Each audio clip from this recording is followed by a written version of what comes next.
On May 2nd, get ready to escape. Isis, Escape from Transylvania. The goddess next door and John Haynes must escape a horde of vampires on the hunt in this horror-filled Isis series adventure. Get Isis, Escape from Transylvania in paperback and e-readers May 2nd. I have a question for all you comic fans out there. Do you want to be John Diggle or do you want to be John Haynes? And there's a big difference between a John Diggle and a John Haynes. And that difference is who is the one in control. Now, when it comes down to John Diggle on the CW's Arrow, your John Diggle is codenamed Spartan, but for a while he was the Green Arrow. However, in both cases, he was a hero on Oliver Queen's terms. And because he was a hero on Oliver Queen's terms, he did everything Oliver Queen told him to do and never thought for himself. And when he was offered the mantle of the Green Arrow, the hood of the Green Arrow, it was based on him coming from a position of submission. So he was being the Green Arrow from the position of a servant, someone taking over for his boss because his boss was overwhelmed. In contrast, John Haynes is a character who is the CEO of Morris Phillips.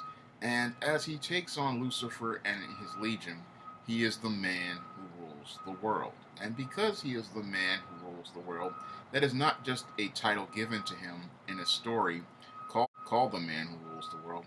He is the man who rules the world because he understands that in order for him to rule the world, he has to control himself. And that at the end of the day, he is the one who is in charge of himself, he is the one in control of himself, and he is the one who, at the end of the day, he is responsible to. And because he understands that he is the one who controls his world and shapes his own destiny, he is the one who is in charge at the end of the day.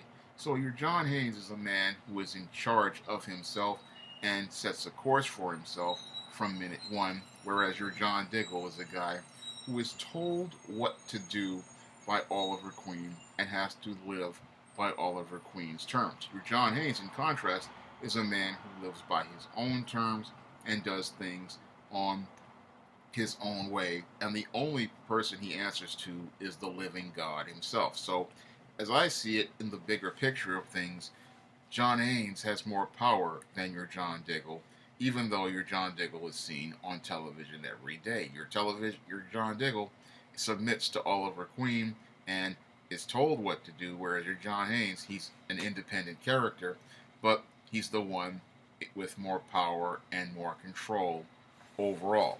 And as a creator, I would rather be John Haynes than John Diggle because your John Haynes knows who he is, knows what he's about, and he lives his life on his own terms and not on the terms of someone else. And when a black man reads a John Haynes story, he learns a different frame of thinking, a frame of thinking that will teach him that in order to be the man who rules the world, you have to be the one in complete control of yourself, and you have to be the one who is secure enough in yourself to go for what you want, do what you need to do, and be the leader that God made you to be. That's why I believe when you pick up a book like Temptation of John Haynes, of the Man Who Rules the World, it's a very positive thing for a black man to pick up because he's learning how to be a leader like John Haynes and not a follower like John Diggle.